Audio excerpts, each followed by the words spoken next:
Welcome back to Forex Professional Training in Financial Markets. Andrew's Pitchfork Supplementary lines and signals will be studied in this session.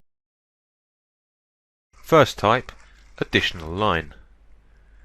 In a bullish pattern, if a price fluctuates over the third pivot line, which eventually breaks this line by a bearish candle, then a valid sell signal is generated only if the price fluctuation could not break the line between the first and third pivot lines. The bearish candle must close under the third pivot line. In a bearish pattern, if a price fluctuates under the third pivot line, which eventually breaks this line by a bullish candle, then a correct buy signal is generated only if the price fluctuation could not break the signal line between the first and third pivot lines. The bullish candle must close over the third pivot line. There is a bullish pitchfork on MetaTrader 4 chart that was drawn. Price has oscillated between the line half and the third pivot line.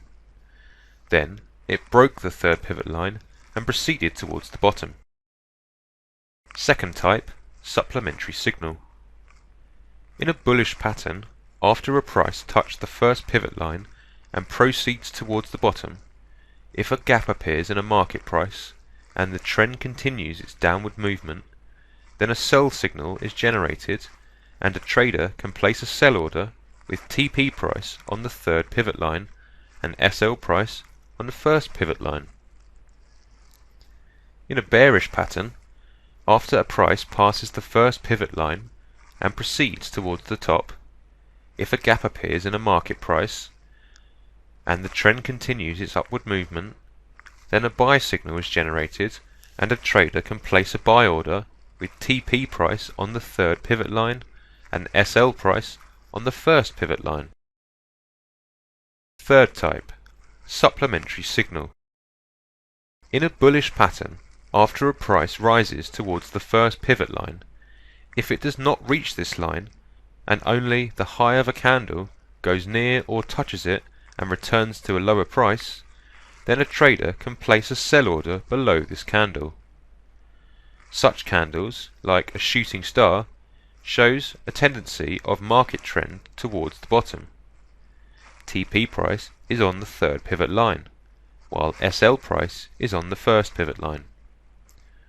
In a bearish pattern, after a price falls towards the first pivot line, if it does not meet this line and only the low of a candle, like a hammer, goes near or touches it and returns to a price, then a trader can place a buy order over this candle.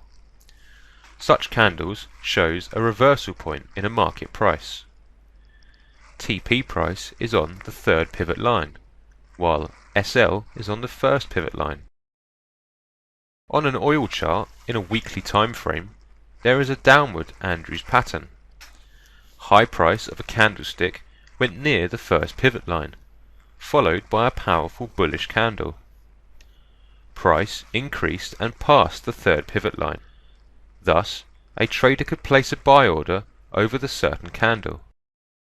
A trader must practice frequently in order to be able to detect the additional lines and signals alongside support and resistance lines that affect signals derived from Andrew's pitchfork pattern.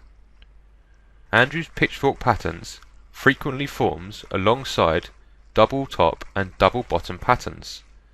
Thus, a trader can derive SL price from the Andrews pattern, while TP would be obtained from a double top or double bottom pattern. That concludes this session. Until next time and another session, take care.